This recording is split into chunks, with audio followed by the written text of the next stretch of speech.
What's going on, my fellow A-Plusers? Welcome back once again to a brand new episode. It is I, your Morphinominal host. As always, Adam Perez coming through, ladies and gentlemen, with a brand new video. Early access for our Patreons. Yes, indeedy. We're about to get into Power Rangers episode number 4, I should say issue number 4, from Boom Studios itself, as our Omega Rangers and Lord Drakkon continue their journey across space in search for the Imperials. So we're here to go ahead and break down that episode.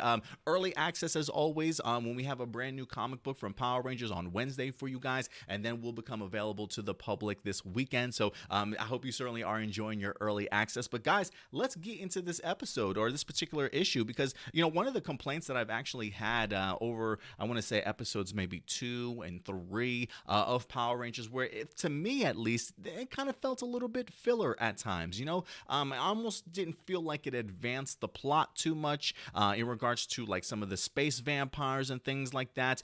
So I didn't really quite feel the first 2 and 3 issues numbers 2 and 3 of Power Rangers. But issue number 4 here really seems to kind of get back on track, focusing on our Omega Rangers and really focusing on Lord Drakkon, as we see our Omega Rangers finally getting to their particular destination, coming to find a brand new Angel Grove, if you will, or a disheveled Angel Grove. This is in fact an Angel Grove that was sort of made up and created for Lord Drakkon. I believe he mentions the idea that the emissaries sort of locked him away on this particular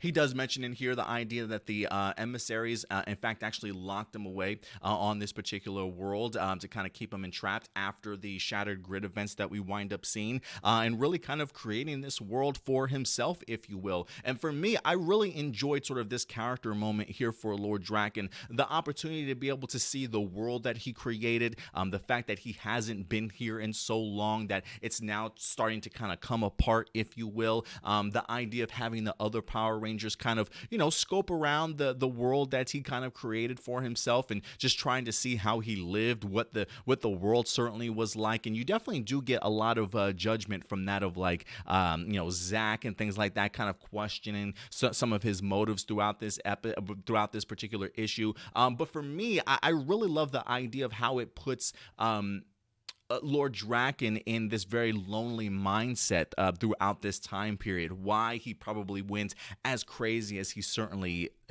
did become, right? The revelation here from Zach and from Trini, the idea that Lord Drakkon has literally created sort of his own sentries, if you will, like not even human beings or real people for that matter. He managed to just gather up things and literally with his own hands create sort of these new sentries and things like that for his particular world. And yet you do see that while he has sort of built this world up for himself, he very much felt alone. He mentions the idea of how fast time passes, or that sometimes the idea of just time is almost non-existent, right? You don't know if there's no days, there's no nights, there's no seasons, sort of thing. You're just literally living life, I believe, as he says, just in existence, right? With just no true meaning, if you will. And I got to imagine that's got to drive anybody crazy for the most part, right? When he kind of gets questions as to some of the decisions that he winds up making in this earth, I love the idea that he meant, that he references the Omega Rangers, that you wouldn't be strong enough to kind of deal with the stuff that I certainly had to. So for me, this was a really eye-opening sort of situation for Lord Drakkon, that maybe there is a little bit of humanity still inside of Lord Drakkon, that need for companionship, right? And to have people around. I mean, clearly he certainly still built himself up to be this ruler and this leader of this world, if you will.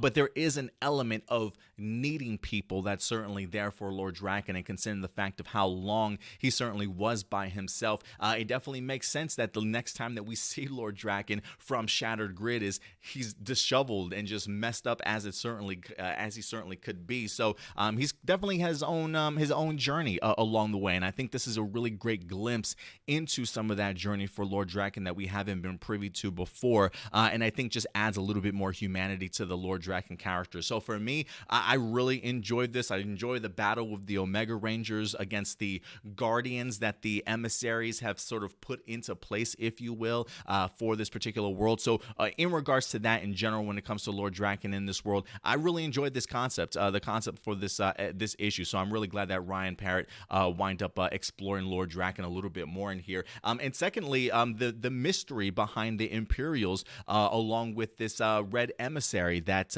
they were trying to hunt down, right? Lord Drakkon gave Jason and the Omega Rangers a clue that the Imperials actually wind up killing the red emissary on this particular planet. This is why they followed those coordinates to this specific location. But unfortunately, when they get there, they don't necessarily quite find the body of a red emissary, but they do find more or less a shattered body, kind of turned into stone and just completely shattered. And when it actually comes together, first and foremost, quick honorable mention, when it comes together, actually back on their ship, I believe their robot Zai winds up kind of putting it together. I love the fact that even his stone remains, if you will, still have that kind of constant phasing in and out of different Power Ranger settings, because I do believe one side is Mighty Morphin Red, if I'm not mistaken. I think the other side is Omega Red as well. So it kind of caught him in the middle of his fluctuation. So I thought it was cool that they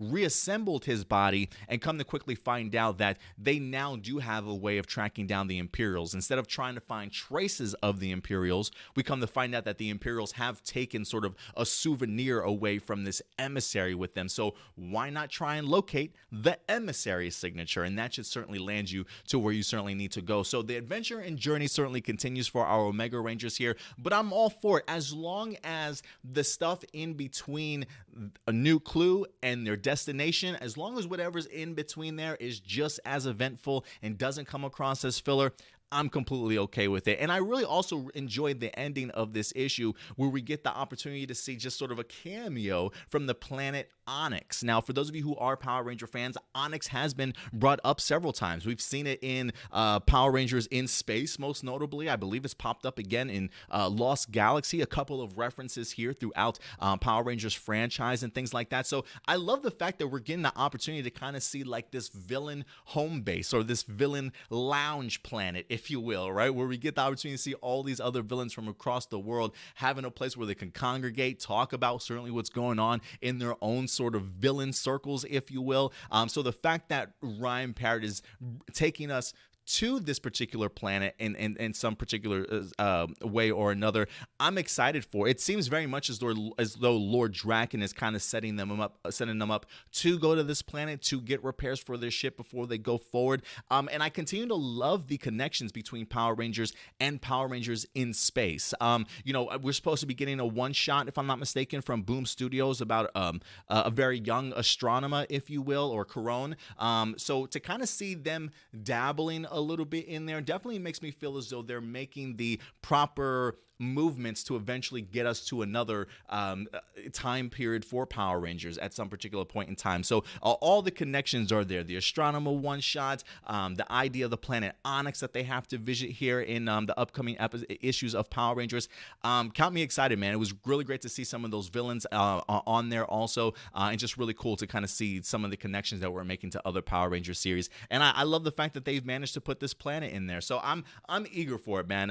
Ryan Parrott definitely did go ahead and write the ship for me, at least when it comes to issue number 4. So you got me back on board, ladies and gentlemen. But listen, at the end of the day, I want to know your thoughts, guys. Have you had the opportunity to check out Power Rangers issue number 4? And if you certainly have it, if you have, certainly go ahead and let me know your thoughts, guys. As always, definitely go ahead and support your local comic book store. If you get the opportunity to get yourselves an actual physical copy of the issue itself, please go ahead and do so. If not, though, definitely go ahead and download it digitally if you'd like to. You usually do get a little bit of a discount downloading it digitally, and you can check them out over on Comixology.com, ladies and gentlemen. You can download them on your computer, a smartphone, tablet, whatever the case certainly may be. But other than that, guys, thank you very much for joining us for our review. In the meantime, do us a big favor, subscribe to our channel, hit that bell notification if you love our content, that big old thumbs up, and of course you can follow us right here on social media at aplusopinions. I'll put all the links in the description box below. But until next time, take care of yourselves, take care of each other, and as always,